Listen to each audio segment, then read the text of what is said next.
This is the Son of the Law podcast.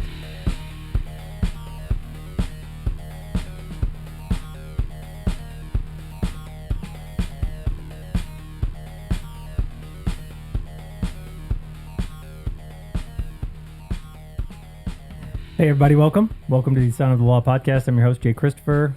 Joining me in my lovely home today are Austin and Heather Johnson. What's up, guys?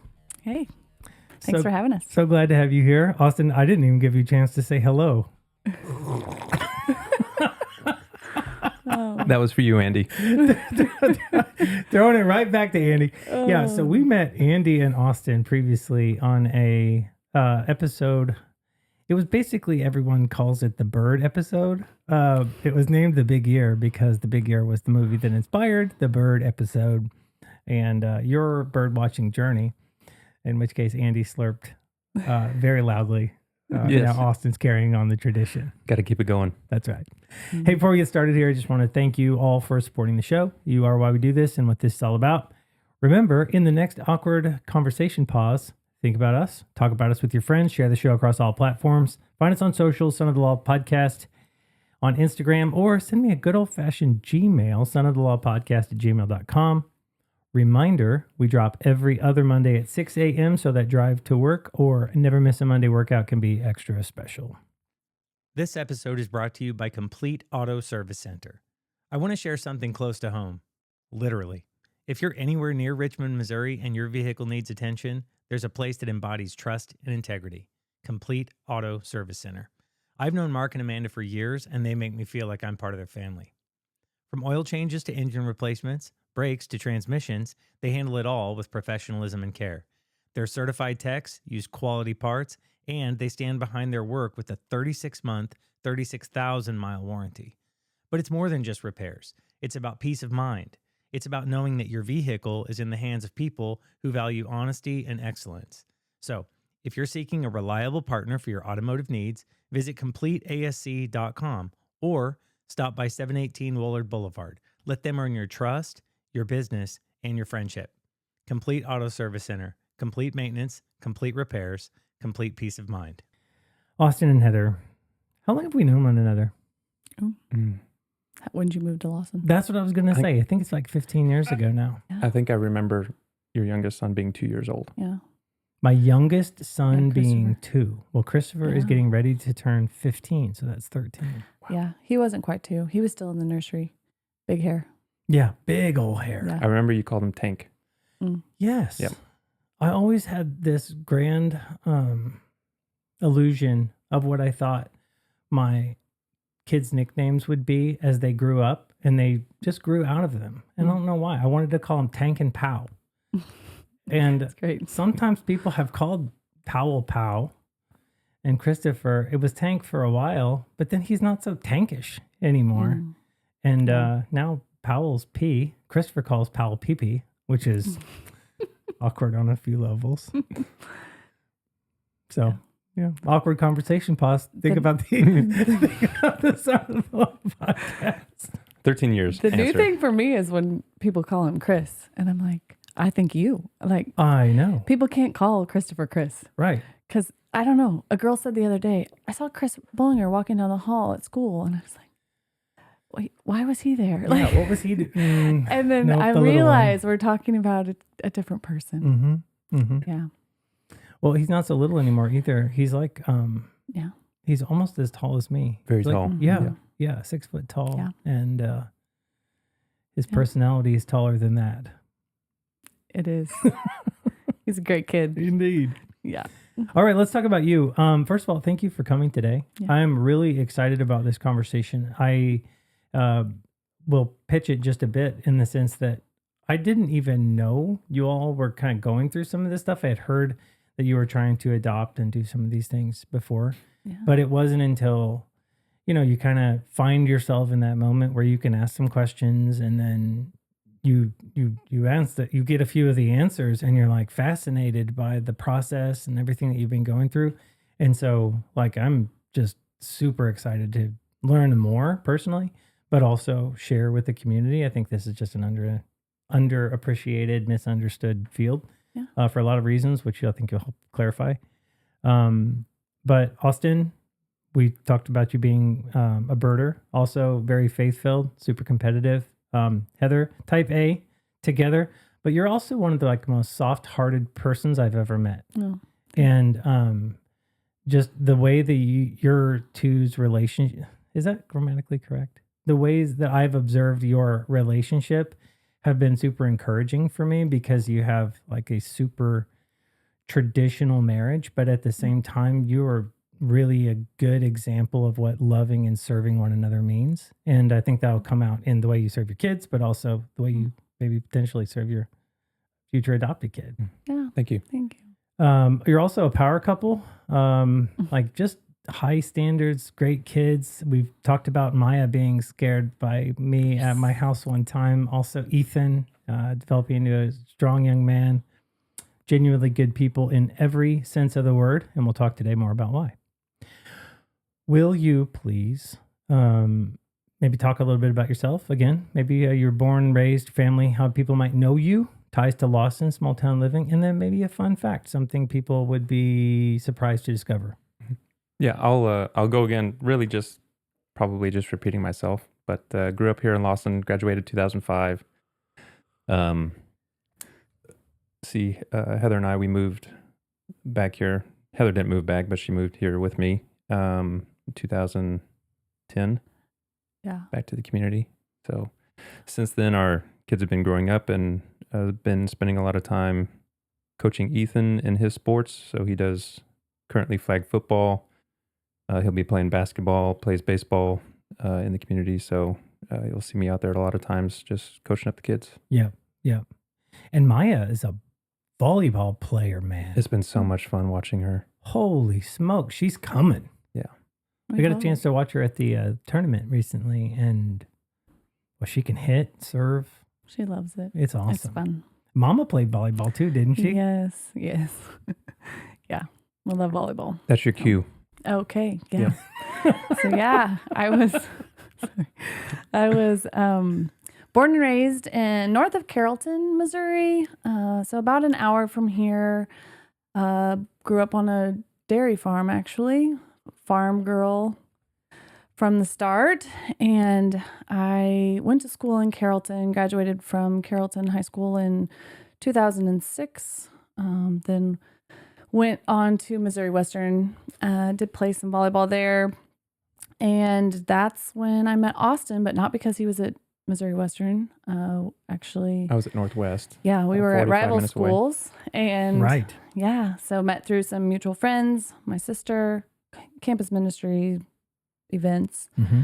And yeah, that's where we met. But yeah, I guess I should go back to my family. Have a great mom and dad. They still live there north of Carrollton, Brad and Sarah Eschenbaugh, and have 3 siblings. Just, strong faith-based family. Just love them. Super thankful for them.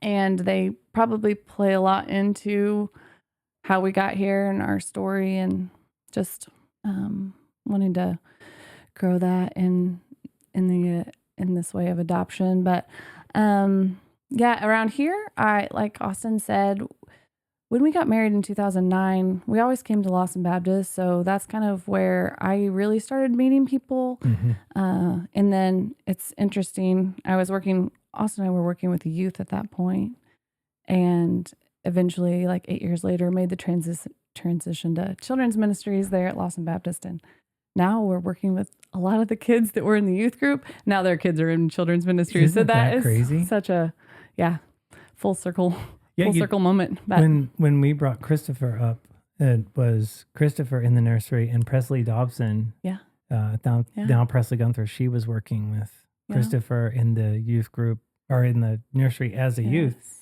And now she's in there and she's got a baby in there, and Christopher is working with their kids. So Presley was the first youth I ever met. She was a 6th grader whenever we came, and definitely have a special relationship with her. But that's crazy. Can we go back to your dairy farm? Yeah, you want to hear more about the that? The fun fact that nobody knows about her is actually she grew up Amish. No, I didn't. Yeah. Stop. What? Oh, you were accused of growing up Amish. Yeah, you're starting rumors. Okay, well. I was not Amish. I was wondering, But we grew up around a lot of Amish, but just dairy farm. Yeah. well, yeah, I mean, the Amish and then the big Mennonite community as well, which I think there's a slight difference, but I'm not entirely There sure what is. that is. Yeah. Mennonites drive cars. Amish drive horse and buggies. Okay. Yeah. So one is we more didn't, yeah, we didn't have actualized Mennonites in than- our community, but we had Amish in our Okay. community. Yes. But you were on the dairy farm, and that's Yeah. more my where my question lies. Is Okay. it a teat or is it an udder? Oh my gosh. That's two different things. Is it? Yes. What's the difference? The udder is like, oh my gosh, are we talking about this? right I now? don't even know. I'm just The like udder is like the bag where the milk is, and the teat, which would be the four Is it on the bag? apparatuses off of the udder Oh, that, I that's just- where the milk comes out. Oh my gosh. I'm sorry. I literally thought it was the same, No. and so Yeah. now I know. My dad's going to listen to this and he's going to correct me. But that's I'm here my for you. understanding of it. Well, I And appreciate you clarifying it for me. Oh man, this is awkward, but We're just getting warmed It's up. just I okay. don't It's more know. fun to watch her try to keep this watch like her politically squirm. correct. yeah. It's best you just let it go. Unfiltered Yeah. Heather is who we're looking for. today. Okay. I don't even get to see that hinge. often. Off the hinge. I'm not off hinging. This episode is brought to you by Cutting Edge Landscapes. I've known Brandon Steffen, the owner of Cutting Edge Landscapes, for over 15 years. We've seen each other through a lot, climbed mountains together, served together, and when it came time to trust someone with my lawn, there was no question. I turned to Brandon and his team. Let me tell you, the difference after just one application was truly incredible. My yard went from weedy and full of dandelions to lush and vibrant. It was green, like really green. Also, I fought the bag system for years, never really seeing the results I wanted, but it has new life now, and that's all thanks to Cutting Edge. Cutting Edge isn't just about landscape projects either. They're about building relationships and treating your property like it's their own. Whether it's fertilization, aeration, or seasonal treatments, they tailor their services to what your lawn truly needs. With over 40 years in the business, Cutting Edge Landscape stands by their motto, "Your property is our passion." And after seeing the results firsthand, I can vouch for that. Visit callcuttingedge.com or 816-580-3343 to schedule your consultation. Your lawn will thank you. Oh. All right, let's go rapid Yeah. fire. How many calories do you eat per day? 2,200. 3,500. Not fair. What's yeah, you get to eat way Oh, yeah. more than that. It's sore subject. It's a sore spot. Dang it. I hope you ate it and it's delicious. Last really hard thing you did. Probably hiking Grinnell Glacier in Glacier National Park. Interesting. Yeah, very fun. Yeah. It's the best hike. You did that too, you, Heather? Yeah, all four of us did. The kids did it too. So it's not like hard in that no one could do it. I mean, probably almost anyone could do it. Yep. But it's, it's long and it takes some mental fortitude. Yep. Certainly. But yeah, that was good. Got to see what the kids were made of that day. Yeah, it was a good one. Mm. Best hike we've ever done. Yeah, What is something new and exciting in your life? you can go. Honestly, I'd say right now, just the kids going to public school. Mm. I feel by them being able to do that, that's drawn us closer to the community. Plus, it's just been really fun to see Maya play sports. You guys had homeschooled for 3 years? 5 years. Yeah, Okay. And then you transitioned back. Yeah. Interesting. Yeah. I'm trying to actually fulfill your role because this is your last role of last year of being a line judge. Oh, don't remind me. And I'm trying to step into those shoes, and I'll be honest, they're huge to fill. Well, my shirt is huge compared to yours. I don't know. I don't know about my shoes. But volleyball and this sport has been one of the things that I've really loved. And line judging, I have a passion for it, and most parents absolutely hate it. So I'm thrilled that somebody is willing to pursue. I would do it every time. Yeah. Yeah. Be on the lookout.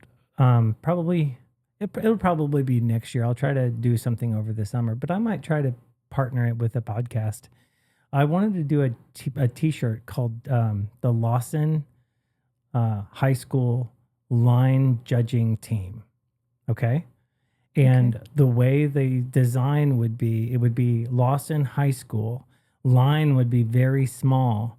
and it would be the Lawson High School judging team. So like that's what people would read, and then it would be like line judging. And then on the back of the T-shirt, it would be our motto: judge lines, not people. Perfect. So anyway, yeah, there I'm you looking go. forward to seeing you line judge. Just be sure to snap the flag when you throw the flag yeah. up or down. Yeah, you make a want noise. you want the flag to make noise. Hey, I had a really awesome opportunity to make a call of the ball crossing into the other side of the court after hitting the ceiling, which does not, like, you don't see that a whole lot. You saw it And I called it. and you called it. And otherwise it wouldn't have been called. I felt valued. That's at bold. That time. Yeah. That's bold. Mhm. Mhm. The flats, you want to judge foot faults, lines, touches, antennas. Yes. Yeah. Flat. Yeah. I haven't got to do a foot fault yet. Oh, it's my great. Oh. It's a great Great joy. great joy of mine when it happens. Very Especially to rare. the other team.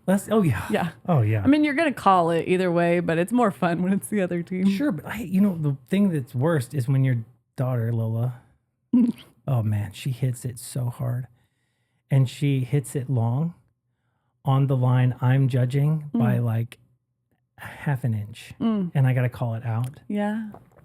It's so painful, but at the same Yeah. time, it's so validating when I get to call it in, Mm. and then I get to stare at her like, yeah, Yeah. you did that. Yeah. That was amazing. Yeah. Love a good ace. Where is your next vacation?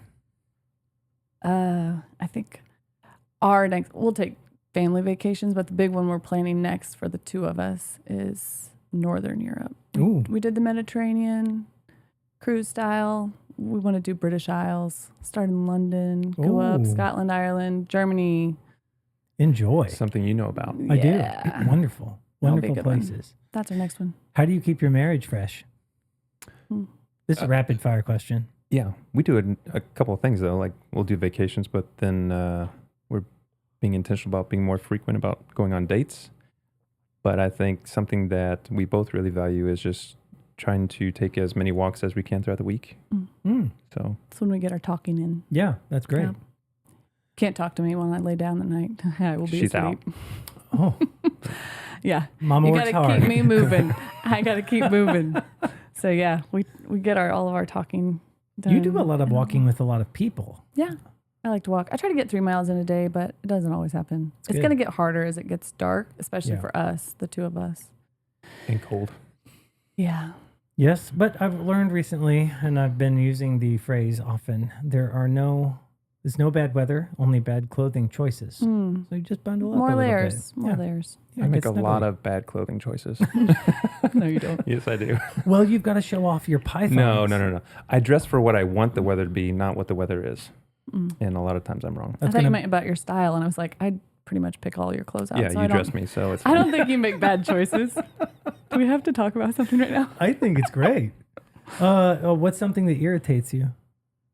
In general, We doesn't can have to both- be about each other. Can we answer both separately? Certainly. Mine is knowing where I'm going, knowing what I'm doing, and having somebody get in front of me and be slow. Mm. So on multiple, like, I'm never in a hurry going to work, but if I get behind somebody slow or get stuck, like, it just drives me bonkers. Yeah. Don't take me to Walmart on a Saturday. Mm. Just don't, Don't do it. because Mm. I'll go batty. Or really any day of the week. Weeknights aren't that bad. Saturdays are horrible. Oh. Yeah, mine's backtracking. Mm. Like- Wasting. Oh yeah, like you already were there. You forgot something. You got to go back. No, that's Mm. terrible. I don't have time for that. So yeah, anytime we're backtracking, Yeah. I'm That's, fuming until we're back in the right, going in the right direction. and then you can let it. And I'm Let like, your hair okay, down. it's fine. Yes, All right. What's your dream car? you go. I just want something that can hit a raccoon and not take critical damage right now. Like, that's it. I don't need anything. Just get it up off the ground. This is an Yeah. inside story. Yes, you've hit raccoons. You've damaged your car. I've had a bad run recently Yeah, with my all car. the animals. Yeah. So let's just jack it up a little bit, Yeah, get it a couple feet off the ground. Okay. yeah. How about you, Heather? Oh, I don't really care about cars, but I don't know. We like Toyota, so really anything Toyota. They have Function over fashion. Yeah, something functional and something with tall ceilings because we're tall. You're And very I've tall bought people. so many vehicles and we have to trade them in because That We don't have- Forerunner I talked about in the last episode. oh, Yeah. I love it. We had to get rid of it because the kids were getting too Or, too yeah, the tall. kids are too tall. The Mhm. front seat's fine, the back seat's not. So That's yeah. right. It's got that excellent ground clearance. Oh, for- the shocks on that thing were beautiful. Mm. I missed that one. Yeah. We'd like to go back there, but our kids are way too tall. Maybe Yeah. next time. Yeah. What franchise restaurant is currently set to dominate the market in the coming years? I don't know the answer to that, but the one that's dominating my wallet right now is Chipotle. Chipotle. Or Chick-fil-A. Burrito bowls. Let's Yes. go. Double protein. Mm-hmm. Mm-hmm. Mm. All right. Let's jump in here. Personal observations. Y'all, just as we talked through here, clearly some of the most godly people, selfless. You're also generally quiet about personal things, but also very others oriented. And so I say that because until you talk about yourself, generally when we're in a conversation with you, I find myself, and I've talked to other people about this, talking more about myself.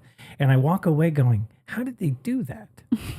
How did I spend 45 minutes in a conversation with them and I talked like 40 of the 45 minutes?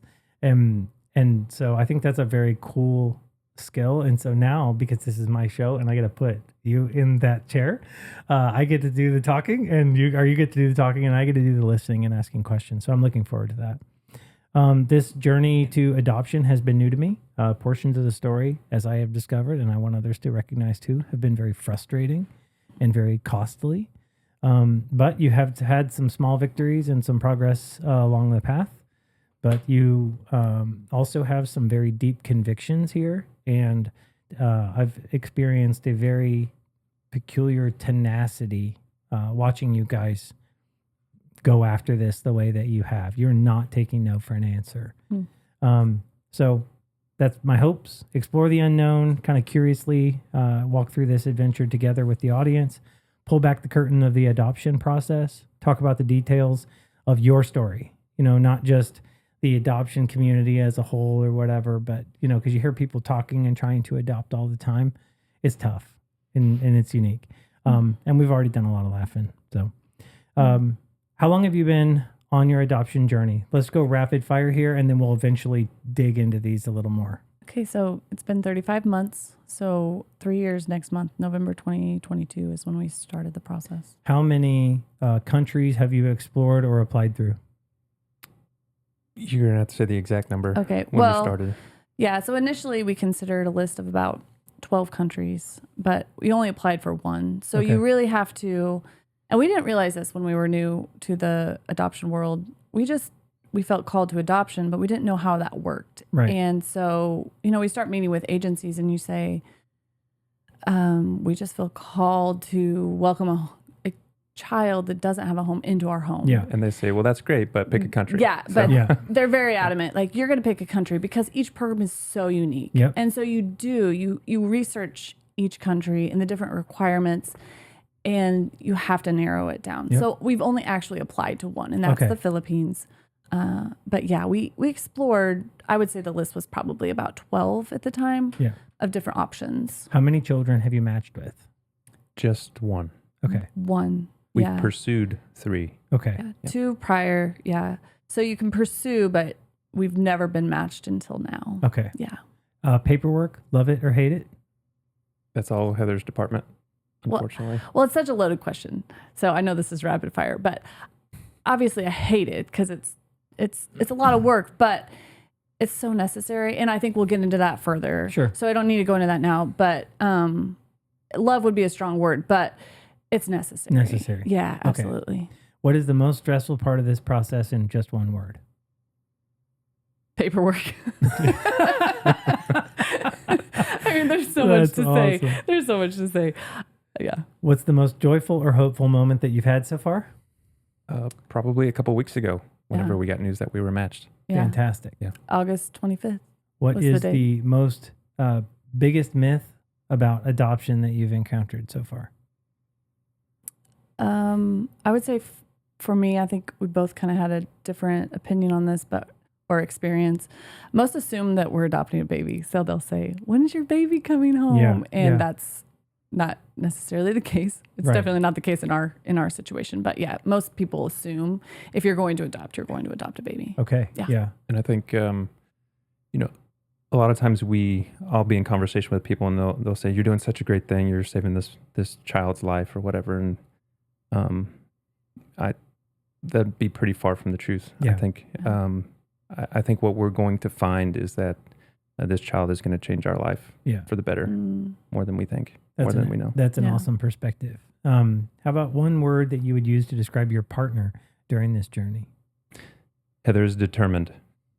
I mean, go to the paperwork, and she's just focused. She's got her head down. She busts through it, and it's not cutting corners or putting in half efforts just to get everything done. Like it's to the best you could do something, and that's how it's done. Yeah. And this isn't just like little things here and there. I mean, we're talking about pages and pages of documents. Yeah. But and just even in the whole process, like never giving up, never losing hope. She's determined. Terrific. Austin's level-headed, I would say, grounded. He, but that's in all of life. Like he's the most level-headed person I know.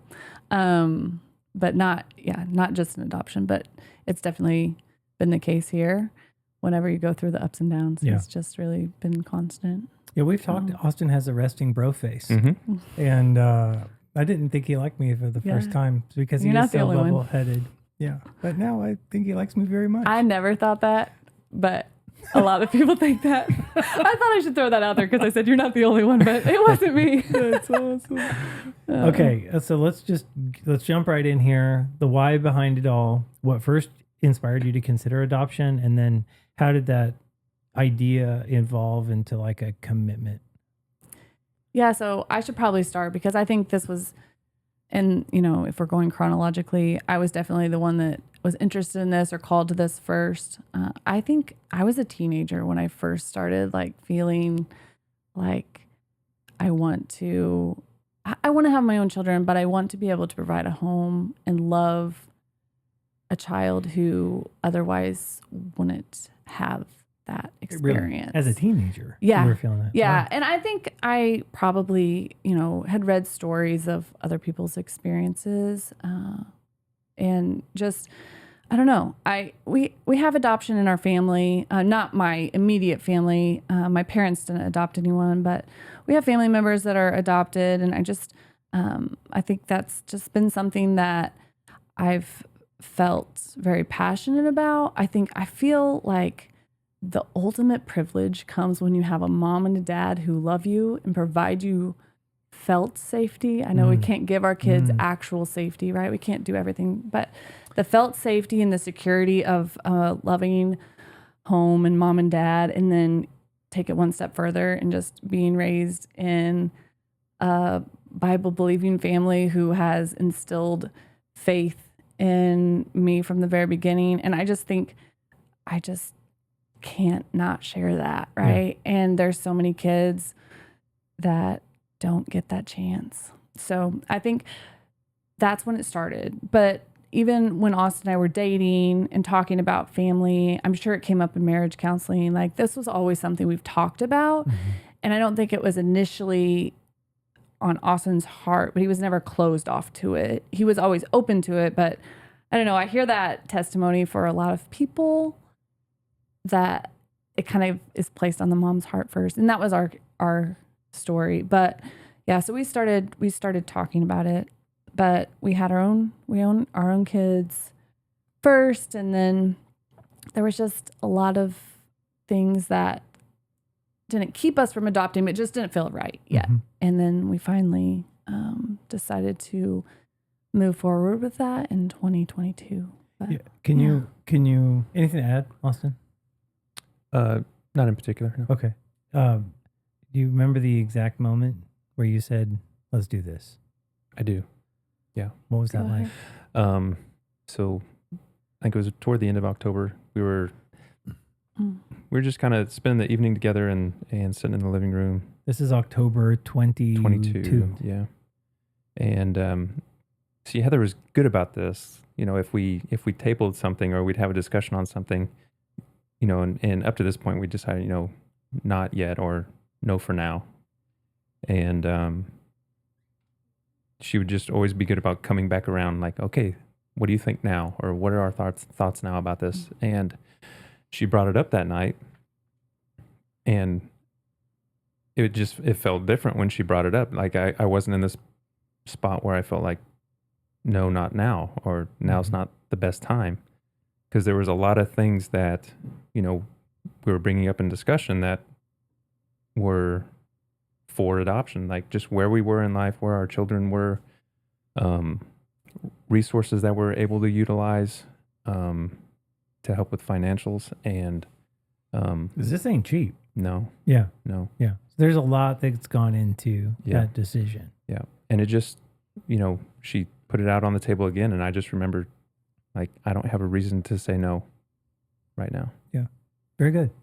Yeah, he remembers that really specifically. I was thinking back and I was like, I don't, but I have a journal and I brought it. So I've journaled through this adoption wow. process. And so I can tell you exactly what I was thinking. If you don't mind, I'll read like this little bitty, Please. Yeah. like What a excerpt. gift. Yeah. I didn't realize that. So no, I just said, I know I have acted hastily in things before, and I know I have felt called to this since I was 15 or 16, but I needed Austin's full yes on the table.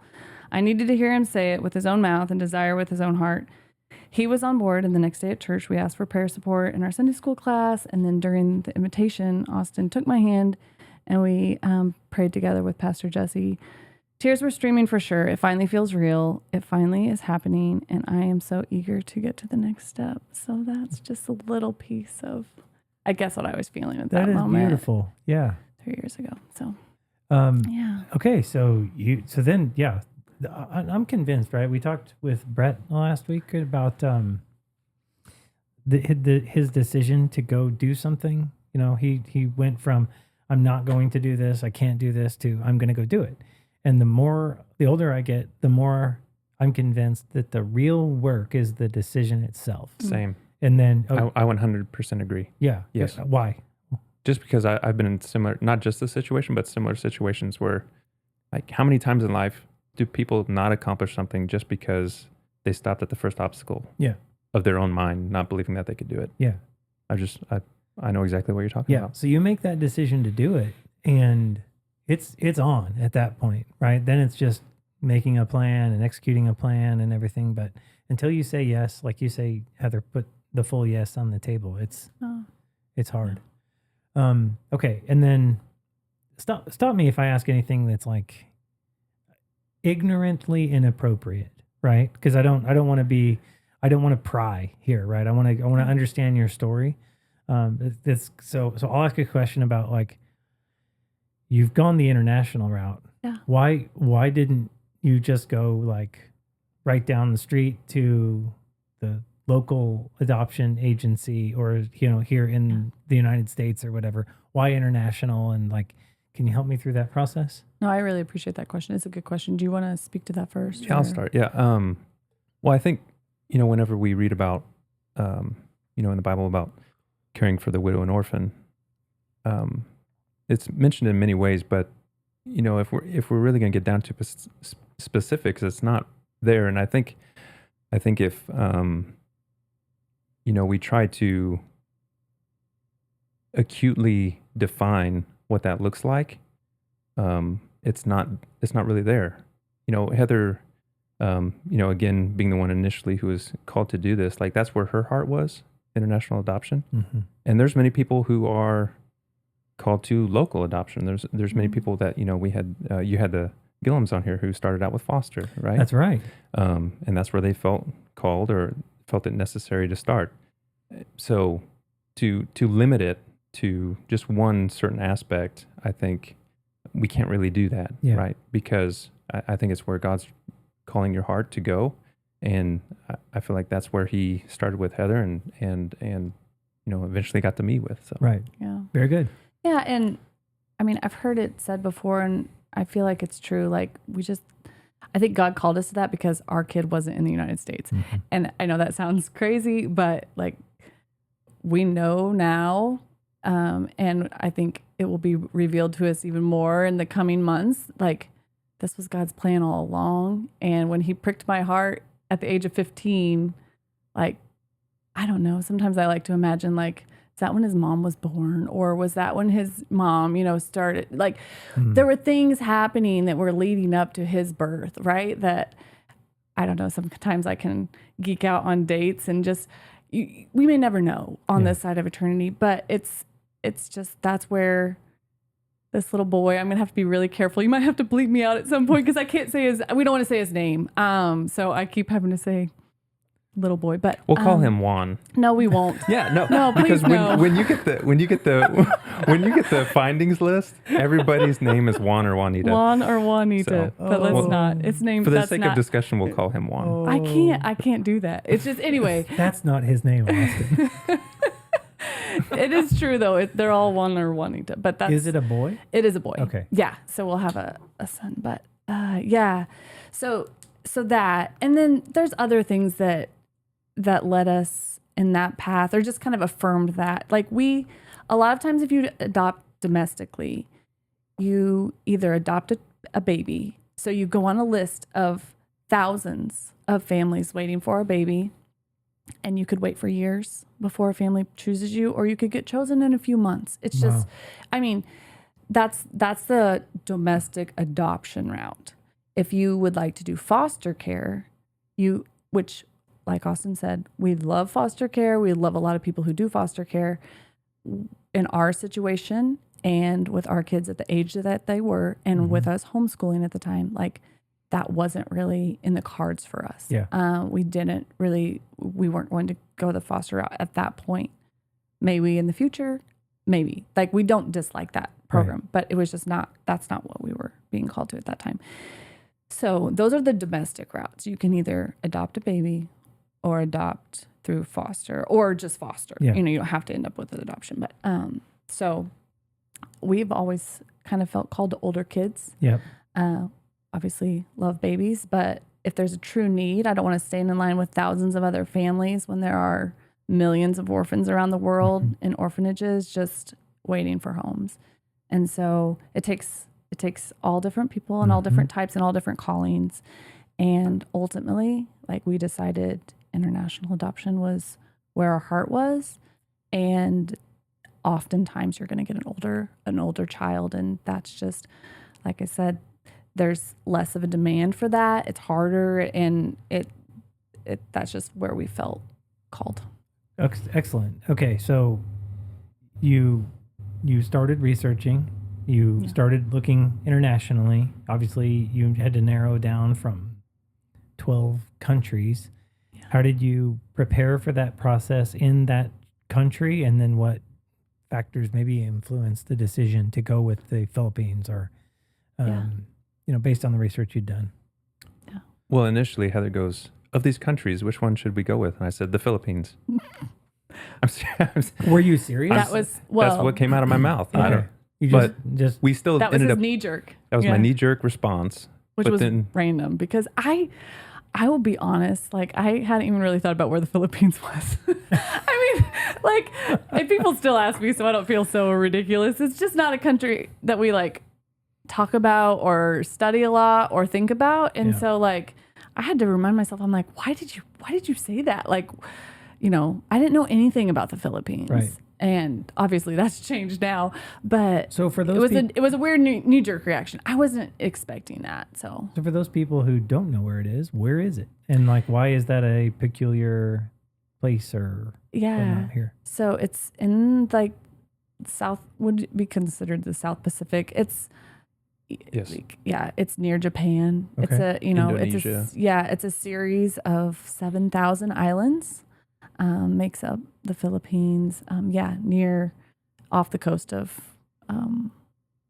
Japan, China, India. Indonesia, north of Australia, And right there in the Pacific. so this is kind of unscripted here, and as people know, and I try to prepare folks for questions, but why are there so many children to adopt there? So I don't even think I said this, so I don't know how you know this, but there are actually 2 million orphans in the Philippines. And a lot of it is just 2 million? 2 million orphans. Now, they're not all on a list. Sure. Like, we didn't go through a list of 2 million. Those are not all legally adoptable, but that is orphaned children. And I would say the greatest reason for orphans in the Philippines is just lack of financial ability to care for the children, and I would say there are lots of different, obviously, things that all countries struggle with, whether it be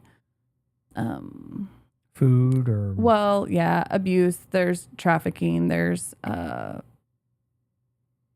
kids just get dumped. There's a lot of foundlings is what they're called. So kids just get dumped because families can't financially provide for them. Wow. And so that doesn't, I guess that probably happens in the United States, and obviously a lot of these things happen here. You don't hear about it as much, but it's very common there. Sure. Gentleman walking down the street finds an infant child lying in a sewer or ditch. Yeah. Next to a creek. Those types of things. And I think, there's not a lot of jobs we've learned in the Philippines, so it makes it really hard and for families to provide. And if they're already living on this minimum amount of income and you've got 4 mouths to feed and now all of a sudden you have 5, that amount of that fixed income that you're living on is now, very affected. Yeah. There's, of course, it leads to hopeless decisions. Yeah. So, you can't speak to everything. There's mental illness. There's all the things that lead to motherlessness and fatherlessness in the States and everywhere around the world. Sure. But for whatever reason, I know that number sounds like a lot, and it is a lot, but I think there's a series of reasons leading to the orphan crisis there. But so to gain access to them, did you have to go through an agency or a facilitator of some kind? Or? So I don't want to mislead you to your previous question. I didn't just say Philippines, and that's what we went with. Right. We did some homework. Yeah. So we should speak to that. So I think there were several reasons that you have to consider when you're considering countries. So there's amount of travel. So some countries require you to be like in country for 5 to 6 months. Well, that wasn't really in the cards for us. We have our own biological children. We have jobs here. We're not going to be able to leave the country and just live abroad for 5 to 6 months. There were other things. I don't think our age is always a limitation. Marriage status. We've been married long enough, and our age was fine for most countries. Financial commitment. We looked at duration of the adoption process. Yeah, the timeline. There were all different kinds of factors, and they're unique to the country program. Like what's going to be required of you. Some countries require 2 trips. Austin and I were not a fan of that. These kids have already been abandoned. Some countries require you to travel, meet the child, spend about a week with them, and then leave again. I was just like, then you're part of the problem. They're just like, I feel like compounding, that trauma that they've already experienced. So I was like, if we can avoid that at all, I would love to be able to travel, meet them, and get them in the same trip, even if we have to wait a little bit longer, because I don't want to be another person that's leaving their story, and just walking out on them. Yeah. Because once they become our family, it's not going to be a we're walking away from you situation. Yeah. And so taking all those things into consideration, I think we had it down to 2 countries, the Philippines and Thailand, and we ended up going with the Philippines. Okay. Yeah. So agencies, I'll let you speak to that. Yeah, so we looked at a couple agencies, and I think the most important thing is figure out what's important to you, and understand their contracts and their requirements and what they're going to do for you and what they're going to require of you. So we asked a lot of questions. You want to make sure that they've had recent success. Like we had to look at a couple agencies recently. That's a different story, but they we're new to the Philippines, and we're like, we don't at this point, we do not want to be like a test case. Project. Like, we want to make sure that their experience, they know the Philippines in and out. They've worked with them. relationships. Yeah. Absolutely. It's so important. So all of that kind of stuff, like, weighed in. We were looking at both Christian adoption agencies, and we ended up going with All God's Children International initially. We really appreciated that they, and this was another reason we picked them and the Philippines. They had 2 different adoption programs. One was the traditional adoption program, which is you get all of your paperwork done, you submit it to your agency, they go through everything, approve it. They send your whole dossier, which is just essentially your like family's portfolio, every document you could ever think of, and then some more. They send it, and then the Philippines now has your portfolio, and they will go through and like once children come through this traditional program, they would review you compared to that child and match you with a child. That program is a very slow process, and actually since we've started, it has actually like ended. They're not taking new families into that program. So that was a traditional program. The other program was called the Special Home Findings Program. And so what you do is, yes, you're still doing all the documents, all the dossier, all of that. Those requirements are still the same. But simultaneously, you can view, once you're through the initial like home study process, you have to have several approvals at this point to get the listing. But you can get the listing, and it comes out monthly. And it's a list of, I want to say, probably 400 to 500 kids. So I said there's 2 million orphans. Yeah.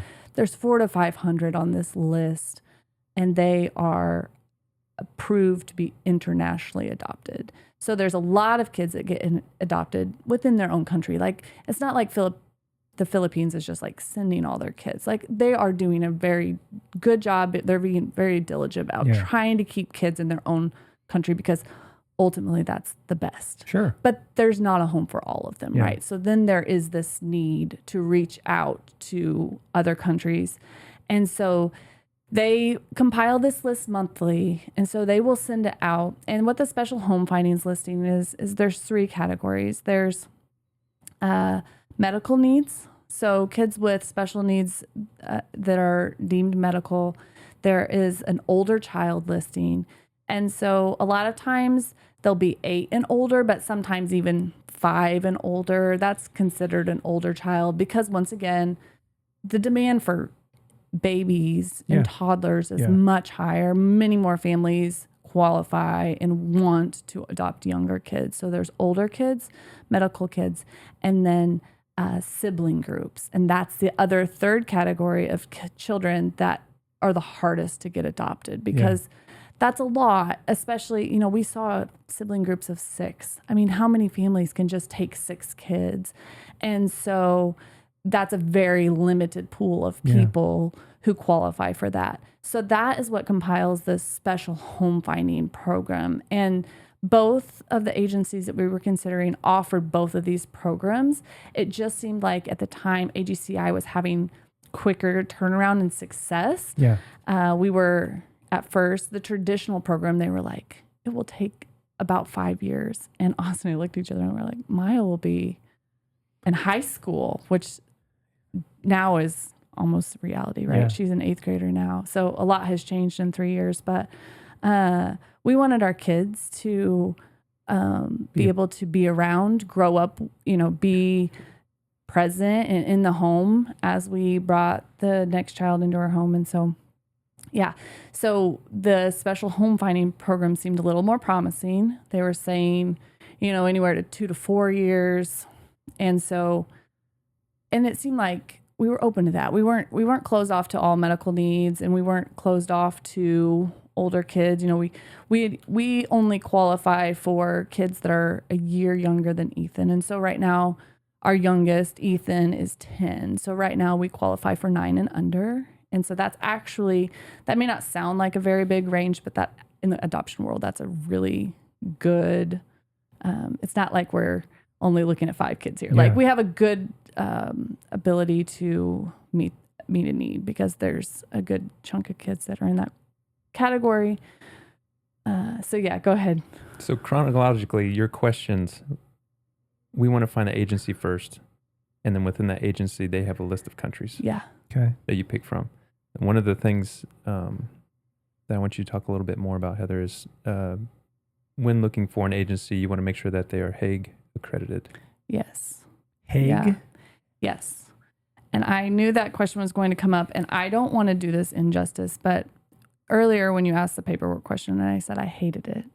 It's true. I mean, paperwork's terrible, and I've done hundreds of papers at this point, but Hague accreditation is super important, and I'm going to try to, I have it pulled up on my phone because I'm just going to read it to you Okay. because I don't want to do this injustice. That's fair. It's super important, and if anyone is looking into international adoption, crucial that the agency that they use and the country that they choose are Hague accredited. And what that is, it refers to the certification of adoption service providers, agencies, or persons to ensure they comply with ethical and legal standards for international adoption as set forth by Hague Adoption Convention. And so the U.S. Department of State is in charge of overseeing this process.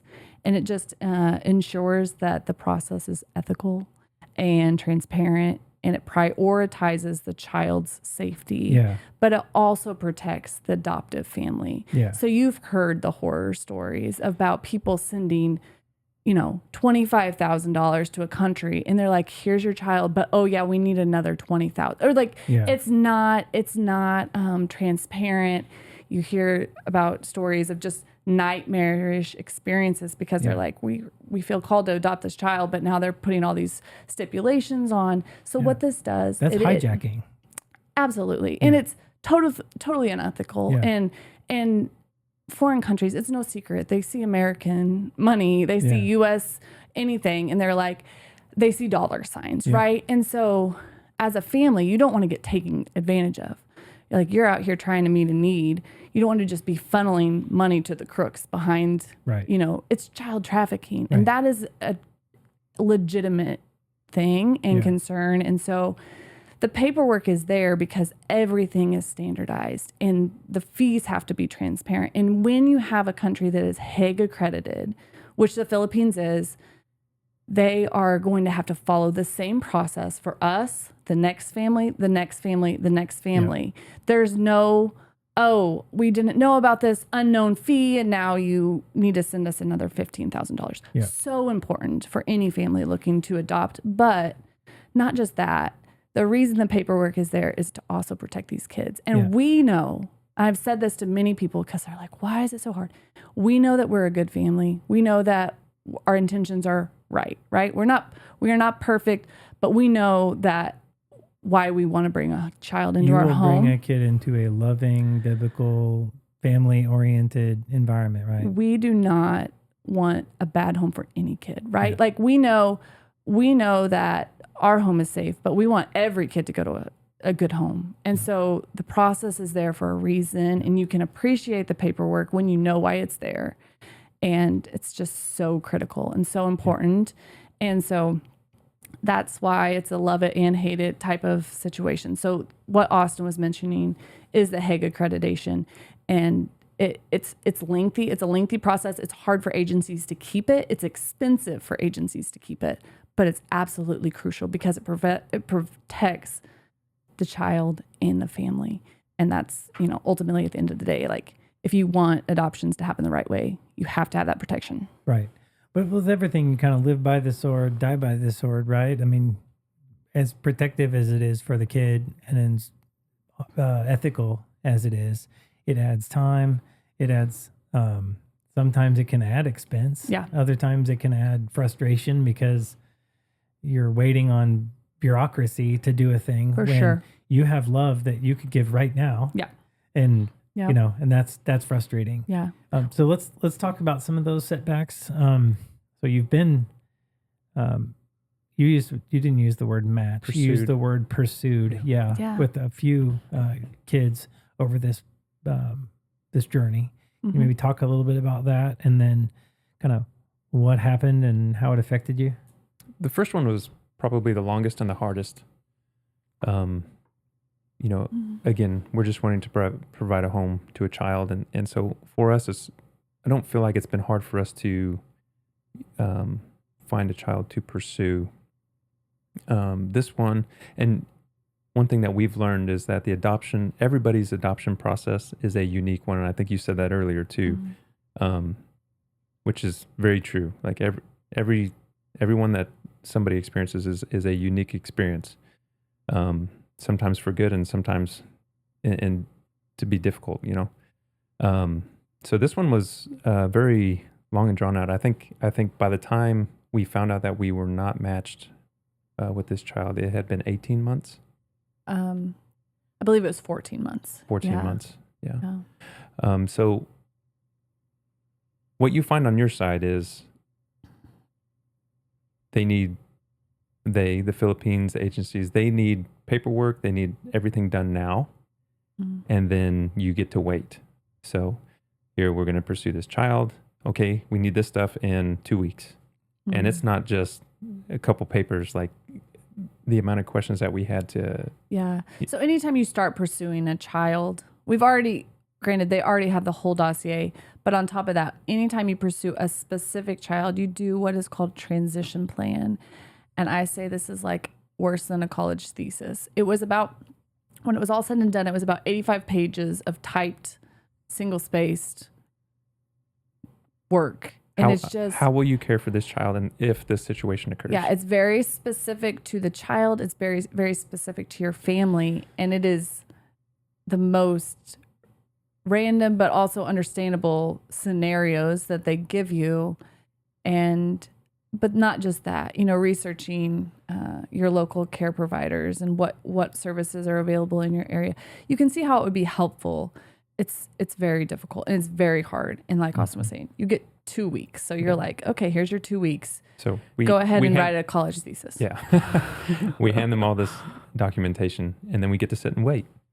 And, it felt like through a lot of the process, we were having to follow up, hey, where are we? We wouldn't hear anything for a while. So we'd follow up and then get word back, this is where they are. And it just seemed to keep getting drawn out.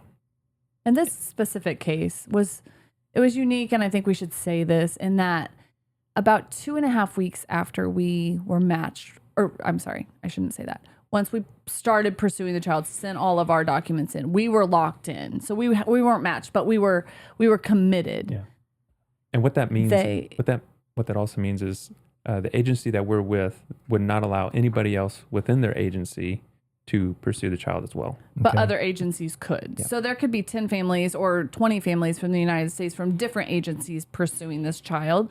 We didn't know. We didn't know how many other families were in the ring or whatever.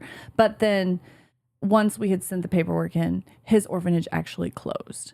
And it was a terrible, terrible event in that I think the kids were taken or tried to be taken in the middle of the night by the government. It was a private orphanage. Claims of being overrun. Just you start seeing some things, though. It just so happened that they were in the middle of a large city, and there was speculation as to, was this land wanted? Who knows? Yeah.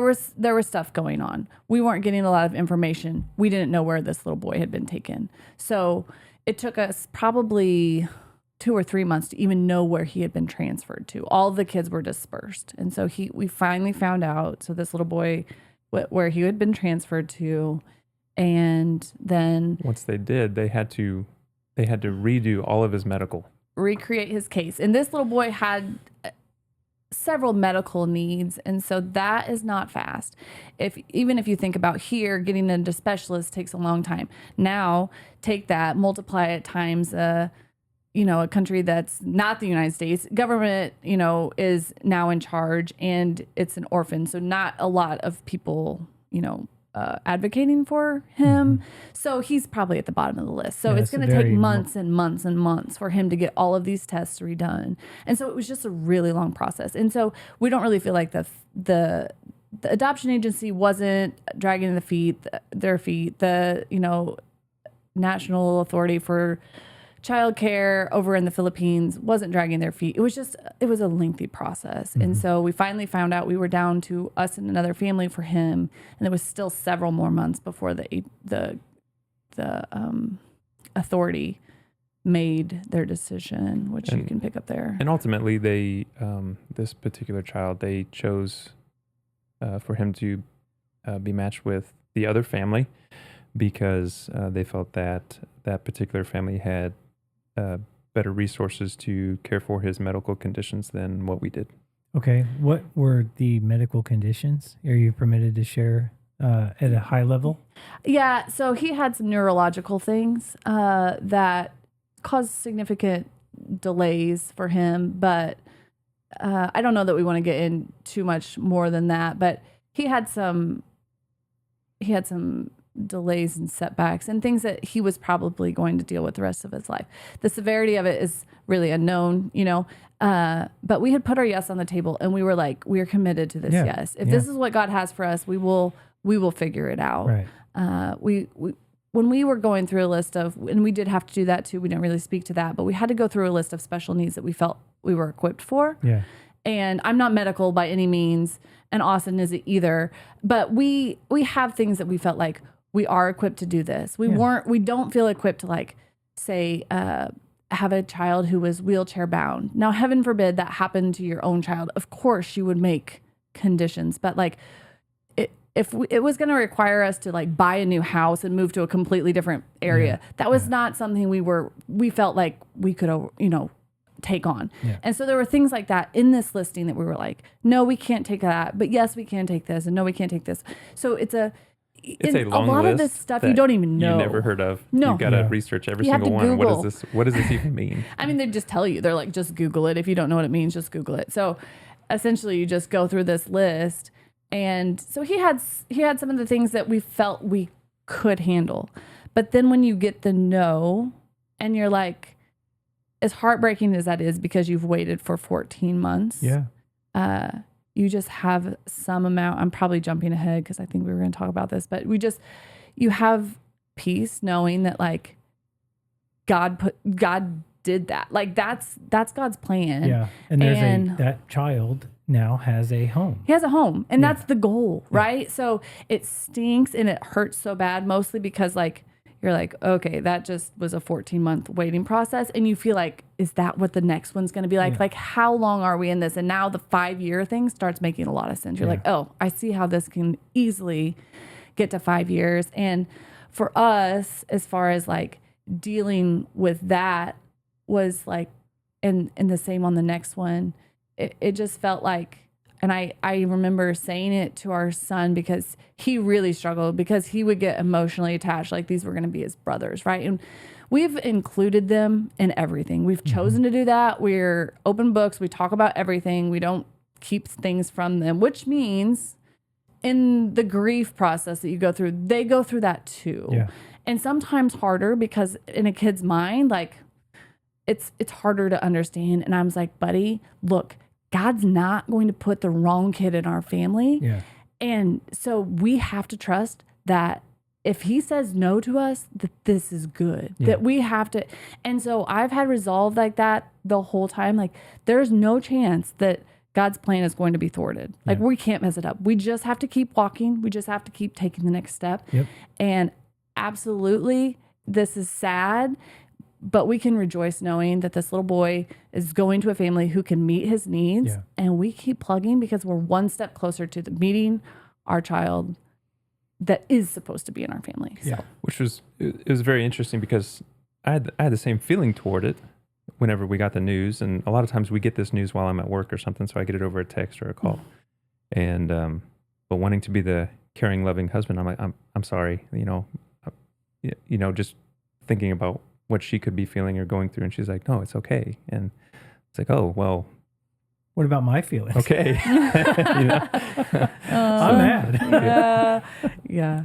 So, yeah. So- Then sorry. No. I'm just sitting here thinking, do you take a situation like that where you're told no, in the short end of the stick, you're told no, and then that happens again and then again, right? It's happened 2 or 3 times to you. Yeah. Yeah, You can speak to the next. The next one was quicker. It was Praise the quicker, Lord. but just Heather's biggest pet peeve is backtracking, right? Right. So We've been here. Yes, we get to start this whole thing over again, and Right. the Don't paper, pray for patience and don't pray for backtracking. Yeah. yeah, the documentation that we've been talking about the whole time, that thesis that she talked about. Guess what? When you select when you ask to pursue another child, guess what? You get to do all of that all over again. Yeah. That big thesis of how are you going to care for this child in this situation? What cultural resources are you going to have available to them? Do you at least have the ability to go back and reuse some of the stuff that Yes. you've done before, Yes, so you can and copy paste? And You can. You makes it a little can. quicker. But Yeah, you can use a lot of it. Now, their medical needs are so specific Yeah. that you really can't utilize. You're looking at different specialists. You're looking at different resources. Their ages are different. Yeah. They're developmentally at different places. Some questions now apply that didn't apply before because that child might have been 6. Now this child's 8, and there's categories. So Sure, like. sure. So yes, it's faster. Instead of 80 hours of typing time, now you're looking at 25. It's Yeah. significant. It was significantly less. But that's still a big burden. It is, and it's not fun. But Have there been moments where you maybe seriously, or I don't know how, you question your resolve, but you thought about walking away from the process? So yeah, actually at the and again, I feel like the second child that we pursued, it kind of seemed more normal. of how normal, like how the process you would expect 4 it to to 5 go. months of waiting. Yeah. And I mean, it was pretty cut and dry. Again, came down to us and another family. And then they chose to go with the other family because they had They're more Filipino. Yeah. And they're always going to be chosen, which is perfect, right? Like that. And once again, great resolve. We had peace knowing that child was going to a great place and that we weren't the family for him. So you don't really feel like anger or discontent that they were, somebody else was chosen over you, right? Because you know that they're making the right choice. Sure.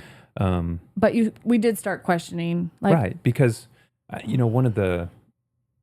there's somewhat of like not a financial penalty, but like a re-up to where if you've been in the process for so long, you have to start contributing fees again because you haven't been matched with the child. And that didn't sit well with us because here we are, like putting in the effort to pursue these kids, get matched with a child, and yet we're going to be penalized because we're not getting chosen, right? We're not sitting on our hands here. Yeah. We're trying to adopt a child, and so we seriously did consider after the second child to, is this something that we want to continue, or at what step, if something were to happen, do we say, okay, we walk away from this? Yeah. Do you have an answer to that?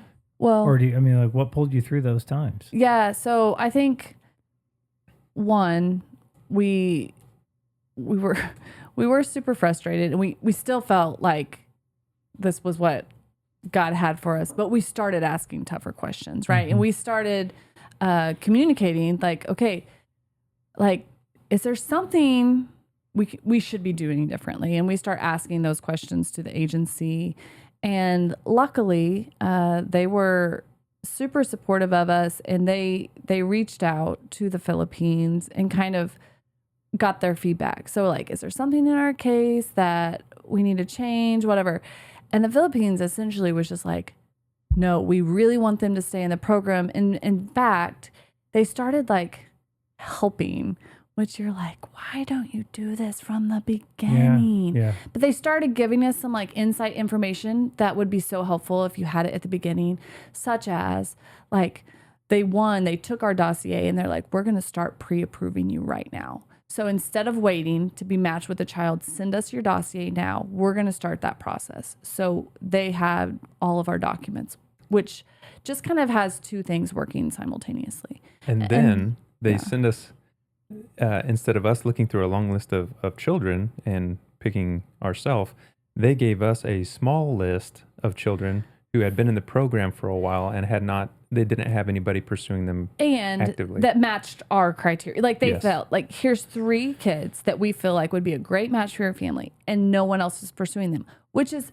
beautiful information to have, because you're like, why didn't you give us this, 30 months ago? Yeah. And we did ask. We're like, why isn't this And the way that it goes? That's not really how they normally do it. They said they used to do something like that, but had went away from well, it. That's the traditional program, and they had discontinued that, and they did say we're also going to put you into the traditional program. So if one of these 3 kids doesn't work out for you, if you like review their files and you're like, no, we don't feel called to any of this, they were going to put us straight into the traditional program, which had been discontinued, but they still have a list of families that's just so big at this point, they kind of stopped letting families get in there. So it was very kind of them. They were, like I said, they were supportive. They definitely didn't, they encouraged us not to walk away, because we were getting to the point where like, hey, we're in a different situation at this. Our kids are 3 years older. Like, life is changing. It keeps moving. And how many more years are we just going to sit here and spin our wheels, right?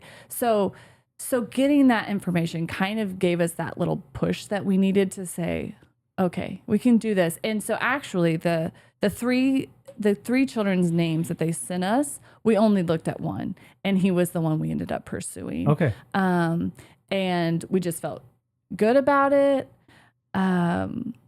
He'd been on the listing, just wasn't being pursued. And for whatever reason, I think I know the reason, but anyway, it was just God putting all the pieces in place. But so we immediately started doing the process, which when you get a child's case, you have to review it. You review it with a pediatrician that's internationally certified. So like there's one in Kansas City, luckily, Children's Mercy, that's an international adoption specialist. And so he specializes in all of these conditions that no one's ever heard of here. My goodness. Or there aren't common here. Lots of things that kids deal with, especially in Asian countries, we don't even have here. Right. And so he's been good. He's met with us I think he's met with us 4 times, because there was one little boy that we considered and we ended up kind of tabling because he needed some additional testing. And when you go back and ask for additional testing, you can pretty much know that, they'll get to it, but it's not going to be not a priority, not a quick thing. Yeah. And so we never ended up going towards that, because we were like, this is just didn't feel right at the time. And so, so where were we going with that? I think that answered the question. Okay. Yeah. So we got the small list of kids, and then we went forward with the one. Yeah. So kind of approaching this from a slightly different angle, how has this whole journey up to this point affected your relationship, kind of as a couple, emotionally, practically, spiritually? You talked about the kids being invested in this process already, right? I mean, I found in my own relationship, high stress times can either galvanize a relationship, or they can cause little fissures of contempt, if you will, that need to be addressed. How have you all navigated those as a couple? Well, I think, going back to the one word that describes us, I think those 2 things for both of us is kind of what carries us through each situation as it comes up, right? Where somebody like myself, I can get overwhelmed at everything that needs to be done and don't even know where to start. And, here's Heather and her determination, and just, head down trucking through paperwork and processes, and what's the next steps, and where do we need to go, and who do we need to see. And in those times when things do get stressful, just keeping a level head in the whole process, and just not letting, just kind of going with the process and not getting, I guess, too down about the whole thing. Mhm. So Yeah. I don't know. I think it's been a time for us to grow. I think God's been good to us and that he's given us this season even to just have each other and enjoy our kids, but like be mentally preparing, because it does change things when you add another family member. I mean, even when you add a baby, you know, biologically, Yeah. the dynamic of your family changes. And so we've had a lot of sweet moments. We've taken a lot of trips. People are like, how many trips are you taking? I'm like, I don't know, but we're just going to because we're keep not doing necessarily sure when it's going to be the last one for Yeah. a while. You know? So we just, I don't know. We've been intentional about just really plugging into each other, and not that we'll stop traveling. We will still travel, but you don't know. Like, I'm probably going to never want to fly again after we get back from the Philippines. So, you know, and you think about a child who's never done that and could be fearful, you know, and they do definitely encourage you to kind of put your life on pause for a while when you first come home with a child, because it's a lot, and they call it cocooning, but you're just emotionally and mentally and physically, you just really need to be present and building that connection, building those bonds with that child. And so, yeah, we've done a lot of things because we're like, well, we don't know when we'll be doing this again. Right. But yeah, I think we both also realize that this is the easy part, right? Like the adding a child, it's difficult and it's going to be hard, but we're not saying no because we're called to hard things. Like, we will do hard things for you know, the sake of The greater moving good. forward and helping a child, and it's not going to be easy. And I think that might be where the rubber meets the road, and you know, our relationship probably will be strained, but we're learning how to, you know, be intentional about seeking out time together, and communication and all of that kind of stuff has been good through the process. And so, yeah, I don't know. I think we both realize that times ahead could get harder even. Sure. Well, I mean, we haven't even talked about what it would mean to bring a 8-8-year-old Filipino child into the Midwest, small town, doesn't probably speak any English or little. Does he? Yeah. So that's a whole different thing. But they culture and all that. Oh, it's going to be, his world's going to be flipped upside down. Yeah. For sure. Yeah, absolutely. Have you connected with any other families or any other kind of folks going through this together to where you've got some allies and whatnot? I mean, you know, you talked about the Gilms being on here. There's a very strong community of folks who understand the foster care system in the area and know all the names and the players. And when you figure that out, you've got a little misery love company, you know, fellowship there. Yeah. So, I mean, there's a number of families within our church who have adopted, whether it be locally or internationally. We have friends who are from the Philippines. We've had the privilege of being a part of some charity events where we've got to meet other families in the process, but also, again, locally or internationally. I would say our international adoption experience and contacts are few and far between. It's not as common.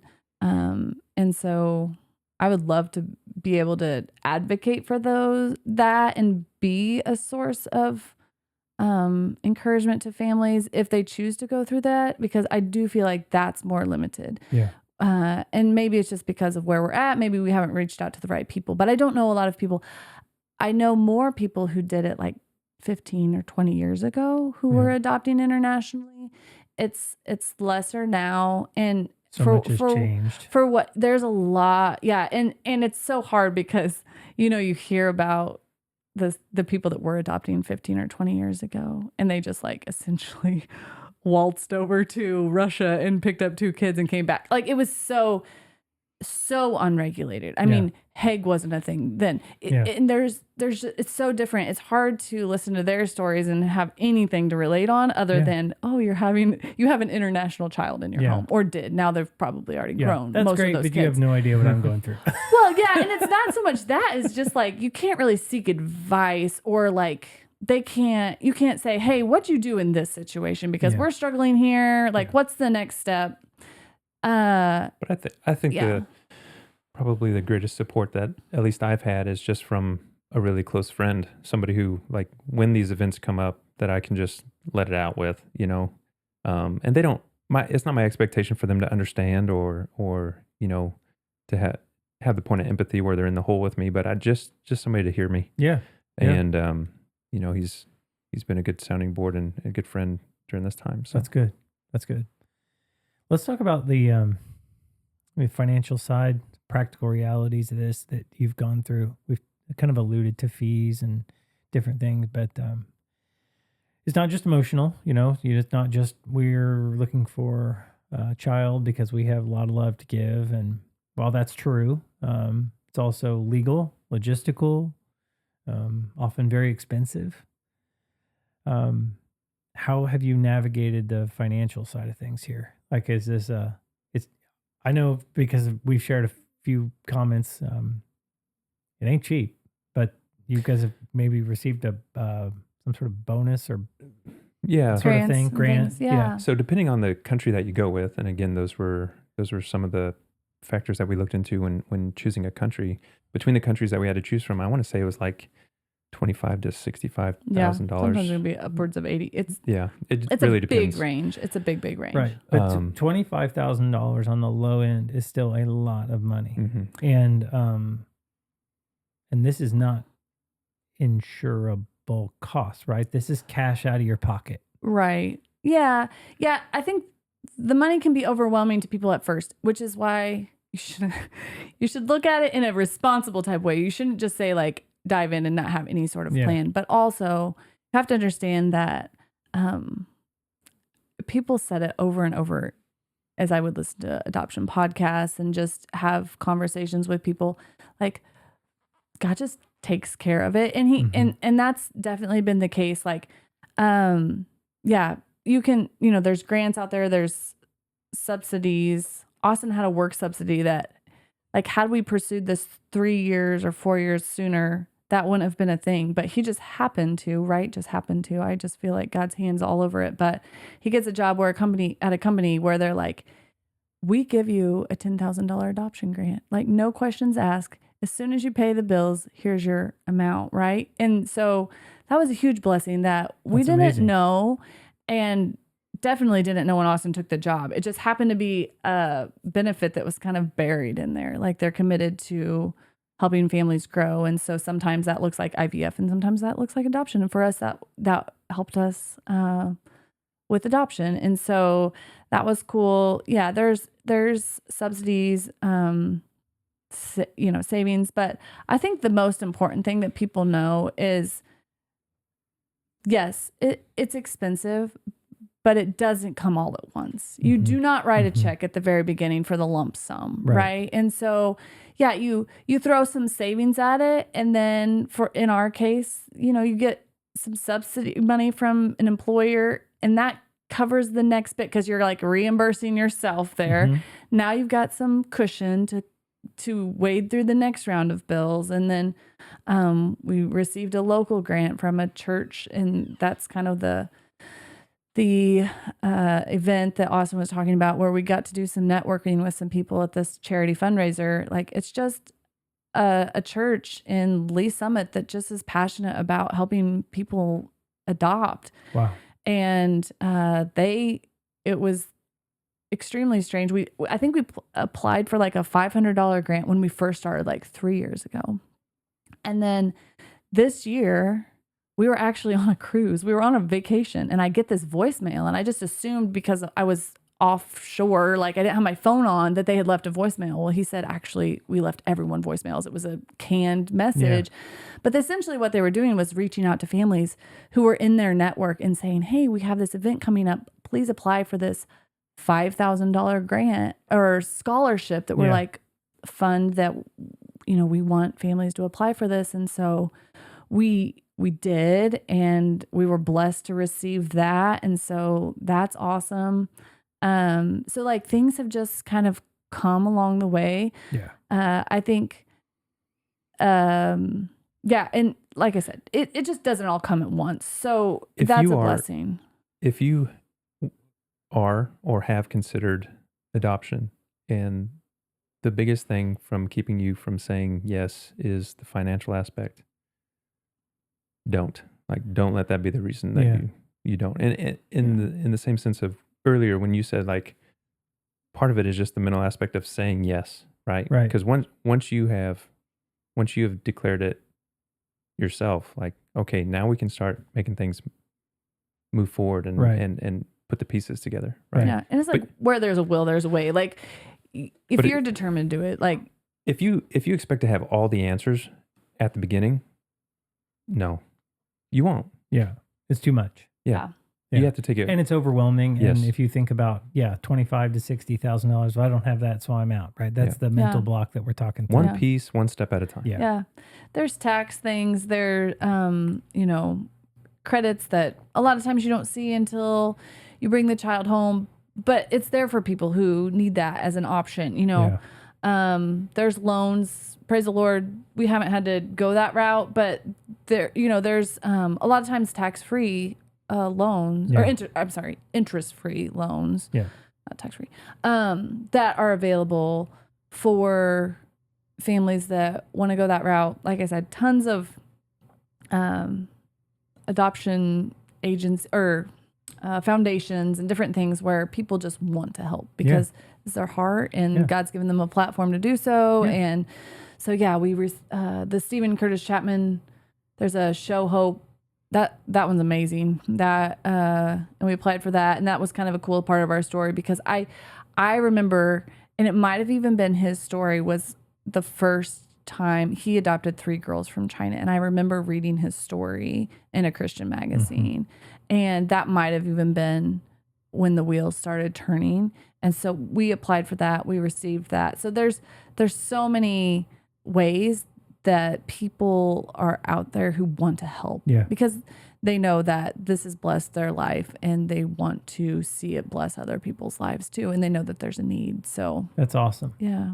Any other unexpected costs or logistical challenges that you kind of were surprised by, either emotionally, monetarily, paperwork, timelines, foreign relations? I mean, there's so many other things here.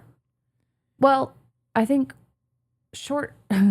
we talked about this a little bit already, but the short timeline's given, like you don't really realize, like you think this process is just long and drawn out, but now like you have 2 weeks to get your stuff together, and then now you're going to wait for, a certain several months or whatever. So I think that sometimes can be challenging because it's go time. Like anytime they ask you for anything, they needed it yesterday, right? Like it's so quick and so much demand. And so you think, well, it's going to be, if it's a 2-year process, then I too get 2 years. And that's not the case. Like you are not getting that amount of time. Like I think that might've been surprising. And that's where your personal abilities have excelled in this process. Extremely. According to Austin. Mm-hmm. Yeah. Well, yeah, I don't know. I think I'm just determined. And I think that was where I was completely naive when we started this process, is like, I thought if I worked harder and faster, that I could make the timeline go faster. Like, I was like, if I just do my stuff really fast, That'll preach. I will be able to make this go faster. Like, let me show them. Yeah. They will say, still- they show, say 3 years, I'm going to make this happen in a year and a half. Like, And during this whole time, you're picking out Austin's clothes. oh yeah. Oh yeah. Yeah. Okay. What, where are you in the process today? And then like, what's the road look like for you now? You've been matched. Yes. This is the first time, Yeah. and you're, It's getting real. it's getting real. It's getting real fast. Yeah. Go ahead. Heather's great at the details, so she'll bridge the gap here on what I miss. but I did actually just this weekend we have to show proof of a room, like a place for him to stay, and so we got a bed in there. His name's on the wall. We have his name on the wall. Put up some curtains. Juan on the wall. Yeah, Yes. nope, not that. It does not say Juan. I can't say what it says. So we just did that this weekend. Yeah. But I believe you said there's going to be opportunities for us to eventually FaceTime. Yeah. So Wednesday was a big milestone this past Wednesday. Mm-hmm. So our paperwork that essentially says, yes, we accept this match, blah, blah, blah, lots of other stuff. And his paperwork actually arrived from the Philippines. So I believe, if I understand right, it is a physical stack of paperwork from him. Why? I don't know, because most of it can be done electronically. But Sure. I think there was an actual physical like packet mailed to our agency, because she said either that or she printed it all off. But either way, she sent all of our combined paperwork to the USCIS, which is the United States Citizenship and Immigration Service Office. Yeah. And we start the process The big of getting an I-800. Yeah, I'm sure their job is hard. Mm-hmm. Hopefully we're going to make it easier for them. Yep. Yeah. So hopefully they have everything that they need. So that paperwork is there now. So it should have arrived on Wednesday. And so that process starts a time clock. She says 4 to 6 weeks is about their timeline right now. There's nothing that I can do to make it faster. I'm realizing this. This is one thing that I've learned. I can, sit here and think that me working faster is going to make it work faster, but it's not. But they have it. And so 4 to 6 weeks, maybe 2 months, hopefully by Christmas time, we receive I-800 approval. And that's us being approved and him being approved. Mm-hmm. And so once that happens officially is when we can start having contact with him. So I am unaware of whether he knows we exist or not. At some point, they will tell him that he has been matched with a family. I do not think that has happened yet, but I could be wrong. But what Austin was alluding to is the room. So I didn't know this either. We keep learning. They're like, we need to have pictures of his room. And I was like, well, it looks a lot like a classroom in an office right now, but let me scramble and I will get this room ready for him. So Determined. She was determined. Yeah. yeah, so it was our classroom. We had used it. I continued to use it as an office. I work from home. So it's just where all of our stuff was. Yeah. It was, for that purpose. And so we have transformed it into his bedroom. And we have taken a picture and we will create a photo book. And that is how he will officially figure out who we are and introduce us to him. Wow. And so there will be pictures of us, pictures of our community, our house, his room specifically. So he can start kind of mentally preparing for this life-changing event. And I say life-changing, and I don't mean in a good way. Yeah. I mean, hopefully it's good in time, right? But this is going to turn his world upside down. What do you mean I'm going to? Yeah. There's snow. What's snow? Yeah. Like Ethan and I were talking about this the other day. I'm like, can you imagine? He's never seen snow. Has he ever experienced temperatures below 60 degrees? Doubt it. Highly Doubt it. doubtful. Yeah, I don't know how cold it gets there, but not. Yeah. They're pretty close to the equator. It's very tropical. But think of all the beautiful moments ahead of him, all the things that he gets to try and delicious foods. It will that be he gets to fun. I'm sample. like, I hope the kid loves a good cheeseburger. Like, I'm really hoping. Yeah. Because, there's just some things that Imagine are his enjoyable. affinity for tropical birds. Oh, yeah. I Oh. mean, Austin is... Instant bonding. Yes. Yeah. So we're working on the photo book, and that's how we'll introduce. And so that's kind of where we're at. We'll wait for the I-800 to be approved. We can start having communication with him. Once that is, they will transfer it to, I believe, the embassy, who will start working on the process to get him a visa.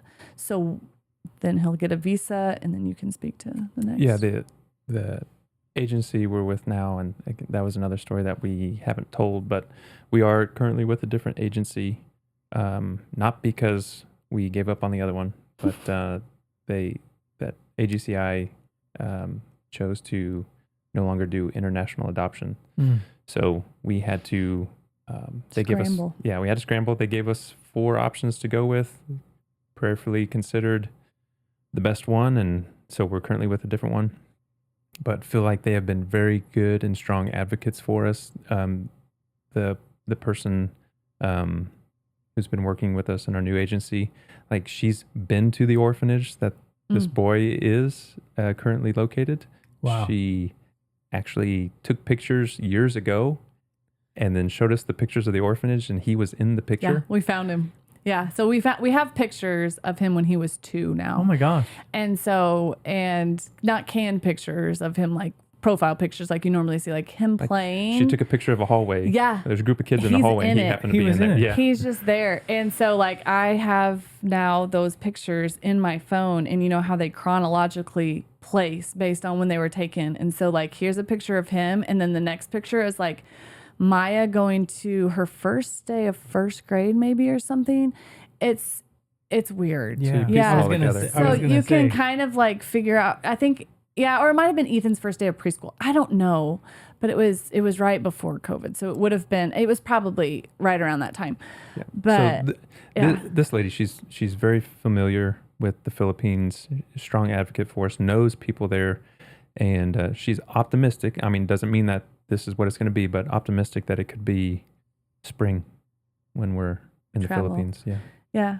So once they approve for him for a visa, then I believe, unless there's probably some other things that are scattered in there that are happening behind the scenes. There's not a whole lot more for us to do, but they will essentially finally give us approval to travel. And when they say it's go time, you have 2 weeks or maybe 10 days. It's not a very long time to get your travel booked and get there. Like, once it's all of you or just the 2 of you? Just the 2 of us. We've chosen just the 2 of us. We could, if we wanted the children to go, they could go with us, but Heather and I are just going to go. Yeah. Okay. It's so much. If it were a different situation, we might take the kids. And at first we thought we would. But it is a 1 week time frame. Mm-hmm. You are appointment. Yeah. There's really not a whole lot of time. Plus the bonding with him will be crucial at that point. And so they're going to have a lot of time to get to know their brother. But mom and dad are going to get to meet him first and get all the appointments. I mean, lots of running. We'll have to have a driver. It will be an ordeal. Yeah. And there's just so much to get done that they don't tell you not to travel with kids, but for the Philippines specifically, they kind of advise against it because it is such a short time frame. Now, some of the other countries, if you're there for 2, 3, 4 weeks, or even months, obviously they're not going to ask you to leave your biological kids. But this is like a short vacation, essentially. Not a vacation at all in that sense, but our kids can be left for a week. And so that's how we're going to do it. So, yeah. When you finally get that moment, right? All this that you've worked towards to hold your son, what do you hope that moment says about everything you've been through to get there? It is going to be a great milestone in the process, but it's only the beginning. It's only the beginning. I mean, this child is essentially leaving everything he knows. Mm-hmm. When Heather told me that we were matched with him, again, over text, I happened to be at lunch and I called you.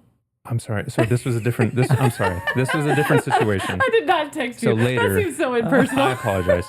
So later she ends up telling me, this was through a text. She said, his biggest fear is flying. Oh. Yeah. This is, I mean, we're talking 15-hour flight. Yeah. And I read that, and for the rest of the day, I was a mess. I was trying to hide tears at my work desk. Yeah. Like I was trying, I cried the rest of the day. And you're like, why? And it just kind of all hit me at once.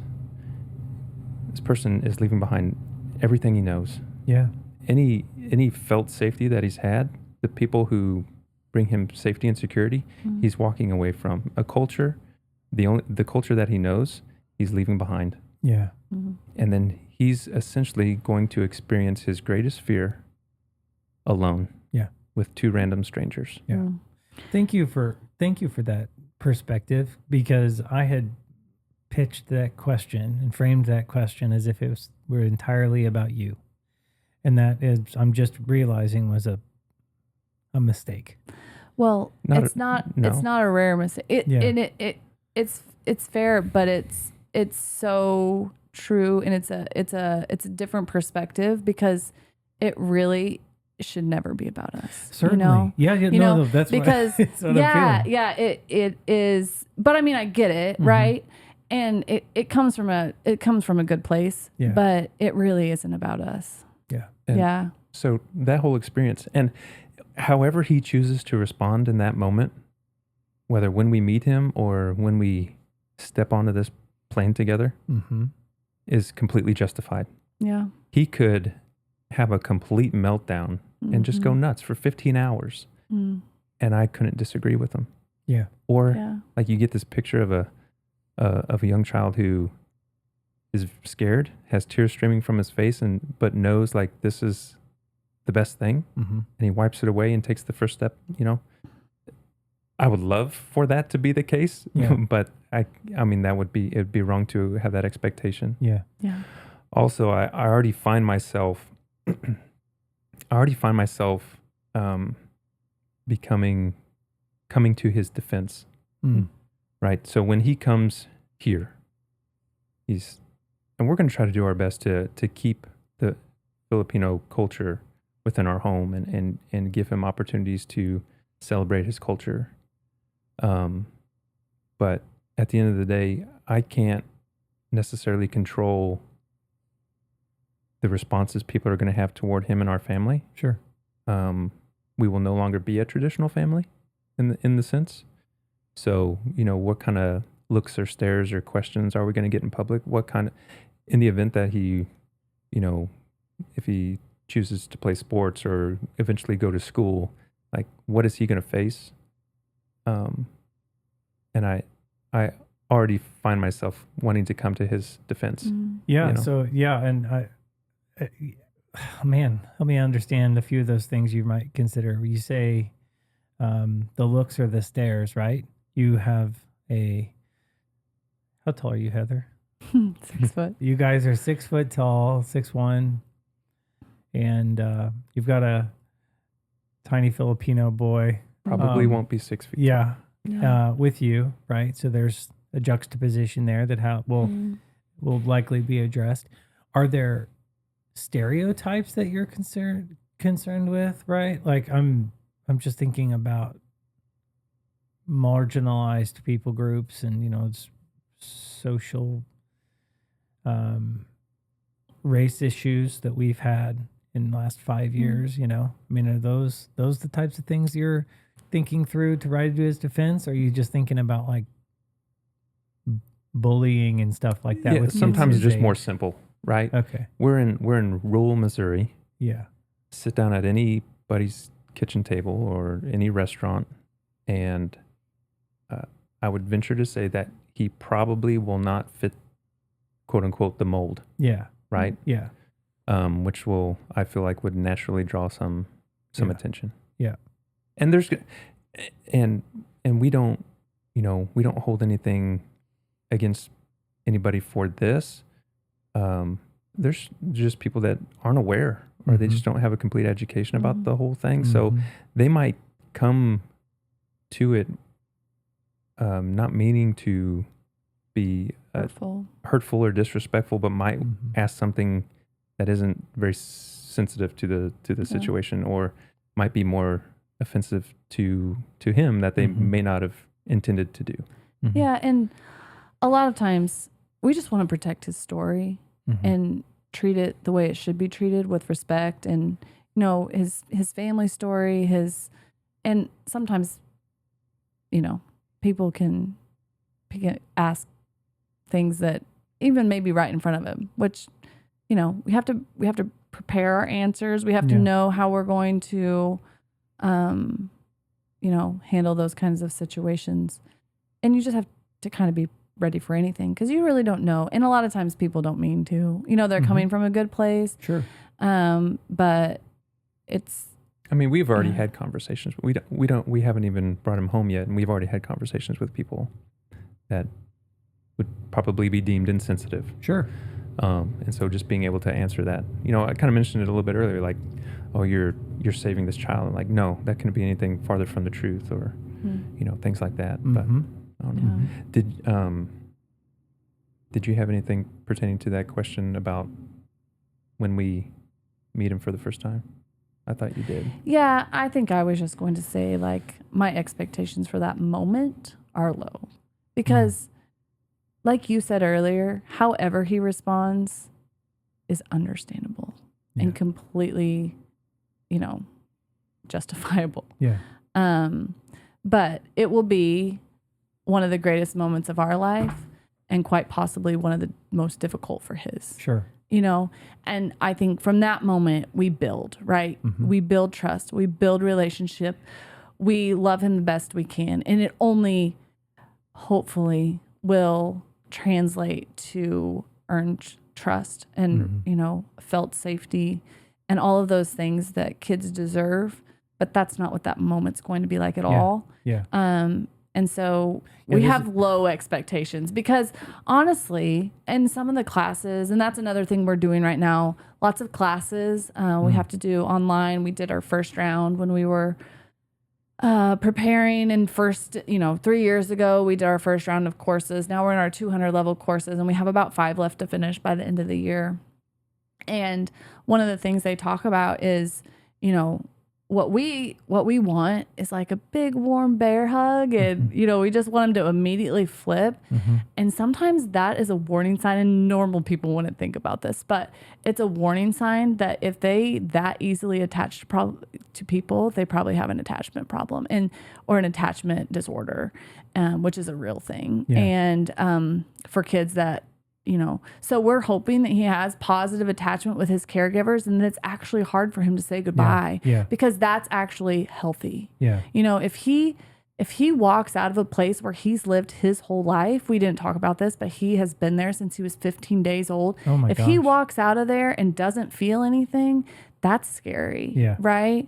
And not that we would do anything differently other than just love him, but it's just another piece of information to consider. It's a part of his story, and it's important that he feels that, right? Like, it will be a grief process. And so we're not grieving because we're not leaving everything that we know, but he will be.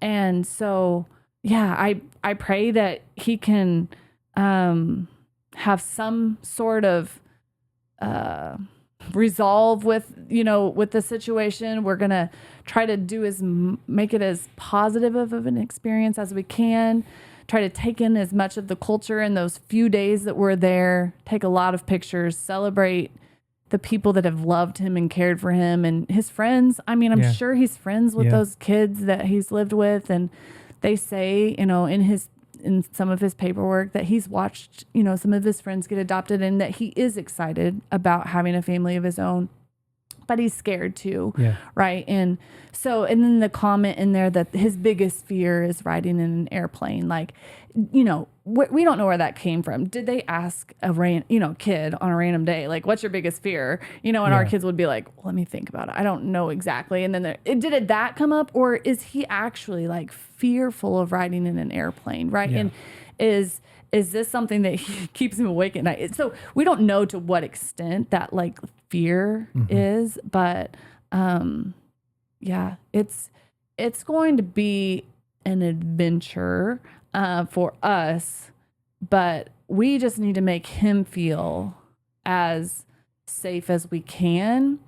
And all along, while having some sort of a language barrier, it's not like English is completely new to him. They do speak English in schools. That's a governmental language in the U.S. or in the Philippines because they have so much Western influence because the U.S. used to own them, or it used to be a U.S. territory. And so English is part of his language, but it's not his native language. So there will be some. So how do you fully communicate all of the things that you're wanting to say to a child when he may not understand even all the things that you're trying to say, and giving him a complete different experience. It'll be a lot. So yeah, low expectations for that moment. Obviously, we're looking forward to it, and we feel like we have to go through that hard and scary moment to be able to start this relationship. But it'll be difficult for sure. I appreciate that so much. Particularly, just your reflection on it, the preparation that you have going into it. Like, I knew that, and in hindsight, after asking the question, I'm like, man, why didn't I think about that? Which is defensible, right? Yeah. But I think our culture here, and like you said, those questions that you've already had to field, our culture is like, this is all about the Instagram moment of the child in your arms, and you hug them and you hold them and whatever. Yeah. And I could see you kind of, that's a toxic question that I'm kind of approaching there. Yeah. It's just wrong. Yeah. So Yeah. we're not going to pick out a puppy here. I mean, and that's a terribly insensitive way of saying it, but I think there's still a lot of people who think that way, or assume that that's like what's going on here. Yeah. There's been a lot of stories about when the family comes home for the first time, having a party or a celebration. So the first experience that this adopted child has in walking into their new home is a bunch of people yelling at him. Yeah. Surprise! No. That's not happening for us. No. Even like, don't come to the airport. Like, it's just, and certain people do that, but for us, it's very important that we give him a sense of normalcy, and we let him take it in slow, not with a fire hose, right? Like, he'll meet people slowly. There will be a period of cocooning, as they call it, which is just really intentional.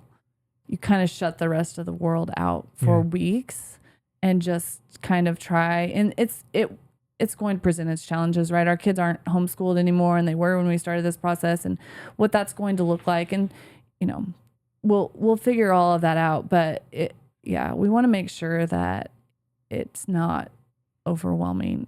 It's going to be overwhelming, but we don't want to add to the overwhelming, I guess. Well, I'll be interested in keeping up with you on this. I think it would be fun to check back in as we get closer, and or maybe after he's home, and talking with you again. Is there anything else you'd like to maybe say or talk through here that we haven't discussed, or maybe anything that you have for maybe others considering international adoption? Yes, same as what I said earlier. Like, don't let these these daunting hurdles look like be a reason why you don't pursue it if that's on your heart. And then I'd say also I had a conversation last night actually with Ethan, just talking about what to anticipate as we get closer, and making sure that in any situation when if you're to have a new child, like, so when Christopher was born for you, right? How did your older children feel? Like, did they still have that time where they wanted to spend time with their parents? And we're having to give a lot of attention to the baby right now, right? Right. There's going to be a similar situation where, as we start this new life together, that he's going to require a lot of attention, and just making sure, having those transparent conversations with your children, like, this will not change the love that I have for you. Yeah. And we're going to have to be more intentional probably at times to make sure that we're spending that quality time together and having those good conversations. But, just keeping your kids in the loop and just reaffirming that through the process, like, be real with them, because to them it's like, hey, we're getting a new brother, and it kind of stops there. But like, talking about some of those realities along the way, that this will probably be something that we face, but talking about it early on, so it's just not, they're not blindsided by it whenever it does happen. Right. Yeah. I would just say, not everyone's called to international adoption. We're called to minister to widows and orphans, but that looks like something different for absolutely every person. Certainly. And, you know, if you are, whatever you're called to, I would say do it, right? Like step out in faith, knowing that if God calls you to it, he's going to see you through it. We're not always called to do easy things, but ultimately, if we're true to our callings and, you know, we're all doing what the Lord laid on our heart, then, you know, may he find us faithful. Yeah. Yeah. That's beautiful.